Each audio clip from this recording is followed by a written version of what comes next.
ඇම්බ්‍රෙලා චට්නියක් හදමුද අපි? ඇම්බ්‍රෙලා ගෙඩිය පොතු ඉවත් කරලා ඒක ලේසියට හොඳට තලා ගන්න. තලාගෙන ඉවර වෙලා ආයෙ පාරක් හොදන්න. හොදලා ඉවර වෙලා ලිපේ තියලා සීනි හැඳි 3ක් තියලා පොඩ්ඩක් කැරමල් ගන්න ඕනේ. ඊට පස්සේ ඒකට වතුර පොඩ්ඩක් දාලා ඉතුරු සීනි 300ක් දාගන්න. මේ වෙලාවේදී ඔයාලට රස අනුව සීනි දාගන්න පුළුවන්.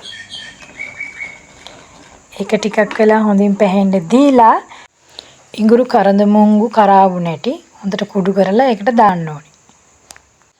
ඊට පස්සේ අපි පොඩි කරගත්ත ඇම්බ්‍රෙලා ටිකත් ඒ මිශ්‍රණයටම දාන්න. ඒකටම කුඩු, ගම්බිරිස් කුඩු, ලුණු කුඩු ටික දාන්න. හොඳින් මේක දාලා ඉවරලා හැඳි ගන්න ඕනේ. ඊට පස්සේ වතුර ටික ඔක්කොම හිඳෙනකන් හොඳට උයා ගන්න.